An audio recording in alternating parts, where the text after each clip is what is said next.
Good morning students. Today I am telling you about the characters of Porifera phylum.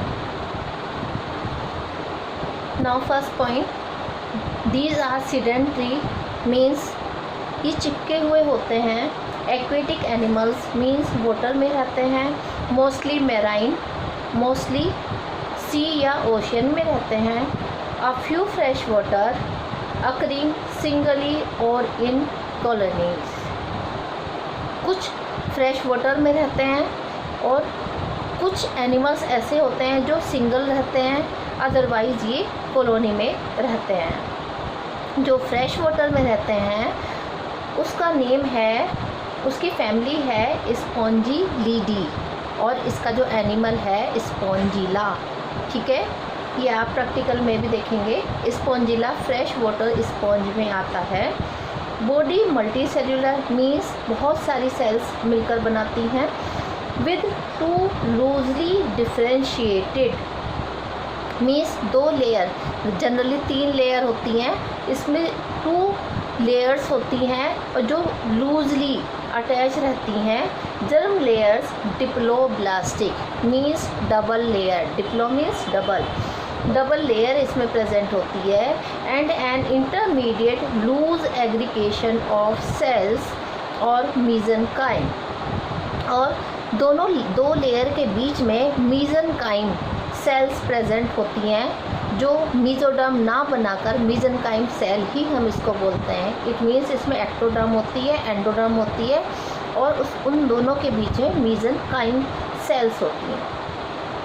Generally not regarded truly diploblastic by authorities. Generally इनको diploblastic में भी नहीं रखा जाता है, वैसे ये डिप्लोब्लास्टिक ही होते हैं. Now next point, shape variable means अलग अलग शेप के एनिमल होते हैं. मोस्टली प्लांट लाइक, मोस्टली जो एनिमल्स होते हैं वो प्लांट की तरह के स्ट्रक्चर के होते हैं. Radially symmetrical means radial symmetry पाई जाती है. मीन्स यदि आप कट लगाएंगे तो जहाँ पर रेडियस आता है वहाँ से बॉडी डिवाइड करती है.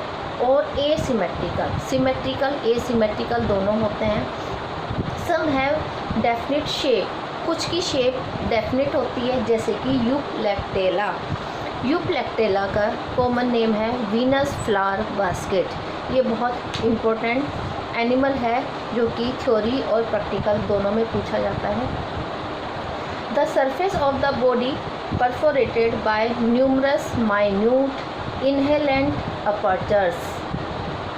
द ओस्टिया मीन्स पूरी बॉडी में बहुत सारे छोटे छोटे अपर्चर्स होते हैं. अपर्चर्स मतलब छेद होते हैं जिसको हम ओस्टिया कहते हैं. To admit a water current means इन ओस्टिया से होकर ही, क्योंकि ये एनिमल मोस्टली मैराइन होते हैं, पानी में ही रहते हैं, तो वाटर करंट इन ओस्टिया से मीन्स इन छेद से होते हुए इनकी बॉडी के अंदर एंटर करती है.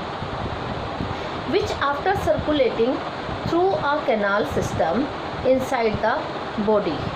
इनकी बॉडी के अंदर वाटर कहाँ से एंटर करेगा? ओस्टिया से एंटर करेगा जो कि बॉडी के सरफेस पर प्रेजेंट है. फिर बॉडी में एंटर करने के बाद में बॉडी के अंदर कैनाल सिस्टम होता है, कैनाल प्रेजेंट होती है. वाटर वहाँ से होते हुए पूरी बॉडी में एंटर कर जाता है. Passes out through body opening or through body one or more large excellent opening the ostia. Means ostia से वाटर बॉडी के अंदर जाता है. बॉडी के अंदर कैनाल सिस्टम है, कैनाल प्रेजेंट है.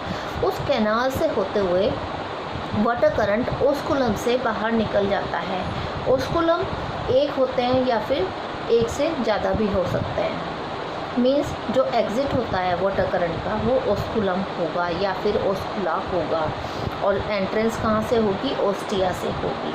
ये जो वाटर करंट आती है इसी की हेल्प से एनिमल जो है अपना फूड गेन करते हैं. मीन्स वाटर करंट के साथ जो भी फूड पार्टिकल्स आते हैं या जो भी माइन्यूट एनिमल्स आते हैं जिन पर ये फीड करते हैं वो वहीं से ग्रास्प कर लेता है पोरीफेरा का एनिमल और वाटर करंट बाहर निकल जाता है. Their larger body openings are for egestion. इनकी जो ओपनिंग होती है वो लार्ज साइज़ की होती है, किस वजह से? इजेशन के लिए, मीन्स वाटर करंट को बाहर निकालने के लिए। रादर देन इंजेशन, मीन्स जो ओस्टिया होते हैं वो छोटे होते हैं, जो ओस्कुलम होता है वो बड़ा होता है। ओस्टिया से वाटर करंट अंदर जा रहा है, इस प्रोसेस को हम कहेंगे इंजेशन। ओस्कुलम से वाटर करंट बाहर निकल रहा है, तो इस प्रोसेस को हम कहेंगे इजेशन। ई मतलब आउट और इन मतलब अंदर। A situation just opposite of that in other animals, means जो दूसरे एनिमल्स होते हैं उनमें सिचुएशन जो होती है वो अलग होती है। सम और all the interior spaces of the body are lined with special colored flagellated cells, the choanocytes। Means body के अंदर की साइड में लाइनिंग होती है, मीन्स एक लेयर होती है जिसमें जो किसकी बनी हुई होती है, जो फ्लैजलेटेड सेल्स की बनी हुई होती है। और इन फ्लैजलेटेड सेल्स को हम क्या कहेंगे? कोएनोसाइट्स। ये कॉलर जैसी स्ट्रक्चर होती है, एक जैसे वो होता है घड़ा टाइप, ठीक है, घड़ा होता है ना, बिल्कुल उसके जैसी सेल्स होती हैं कोएनोसाइट्स। तो पूरी बॉडी जो है उससे अंदर से कवर रहती है। They are the only metazoa having coenocytes, means metazoa group में ये ओनली ऐसे एनिमल हैं जिनके पास में कोएनोसाइट्स सेल्स प्रेजेंट होती हैं। Now, the water current caused to circulate by the flagellar activity of the choanocytes, means body के अंदर की साइड में जो कोएनोसाइट्स प्रेजेंट होती हैं उन सभी के पास में फ्लैजला होता है। फ्लैजला आपने पढ़ा होगा यूग्लिना में, जो थ्रेड लाइक धागे जैसी स्ट्रक्चर बाहर निकली हुई होती है। तो इसकी बॉडी के अंदर क्या लगी हुई है? कोएनोसाइट्स की झिल्ली लगी हुई है। अब जितनी भी कोएनोसाइट्स होंगी उनके पास में क्या होगा? फ्लैजला होगा। इस फ्लैजला के मूवमेंट की हेल्प से ही वाटर करंट अंदर आता है। एंड ब्रिंग्स इन फूड, और अपने साथ में क्या लेकर आता है? खाना लेकर आता है। पानी के साथ में क्या आएगा? वाटर के साथ में क्या आएगा? खाना आएगा। एंड ऑक्सीजन भी आएगी। And carries away the excretory and reproductive products, ठीक है। जो फूड है, ऑक्सीजन है, वो वाटर करंट के साथ में अंदर जा रही है, उसको ये एनिमल ग्रास्प कर रहा है, ले रहा है। और वहाँ का जो वेस्ट मटेरियल है जो कि या तो एक्सक्रीटरी प्रोडक्ट होगा या फिर रिप्रोडक्टिव प्रोडक्ट होगा, वो उस कुलम से बाहर निकाल दिया जाता है।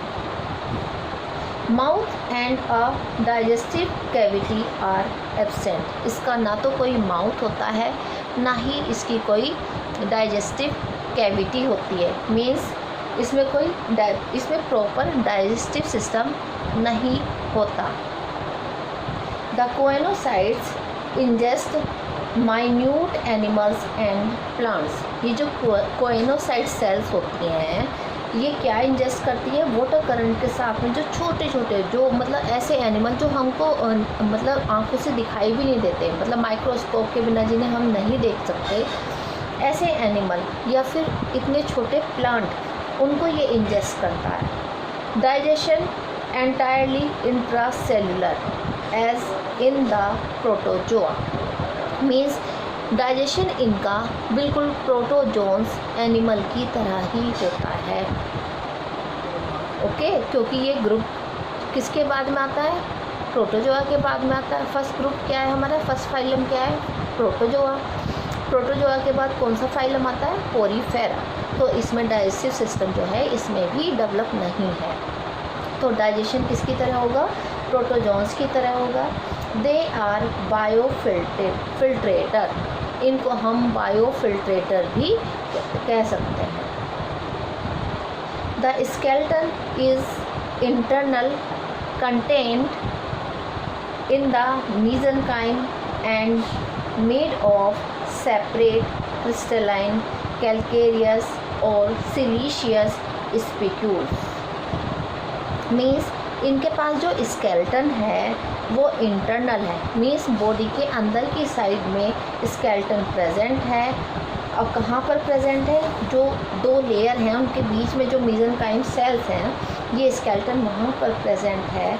और किसका बना हुआ है, ये क्रिस्टलाइन कैल्केरियस या फिर सिलीशियस स्पिक्यूल्स का बना हुआ है। यानी कि जो मेसेंकाइम वाली लेयर है वहाँ पर कैल्केरियस या फिर सिलीशियस स्पिक्यूल्स प्रेजेंट हैं, जो कि इर्रेगुलर प्रोटीनेशियस स्पॉन्जिन फाइबर्स और ऑफ बोथ। इसमें प्रोटीन के बने हुए स्पॉन्जिन फाइबर्स भी प्रेजेंट होते हैं।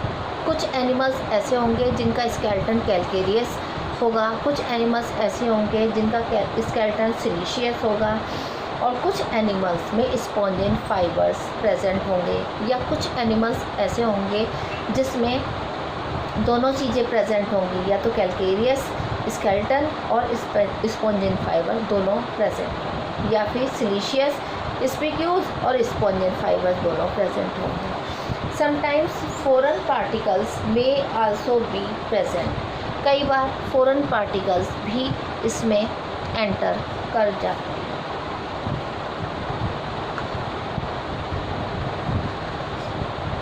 ओके स्टूडेंट्स, मैं अभी नेक्स्ट वीडियो बनाऊंगी, इसका हाफ पार्ट आप उस वीडियो में देख सकते हैं। Okay, bye bye.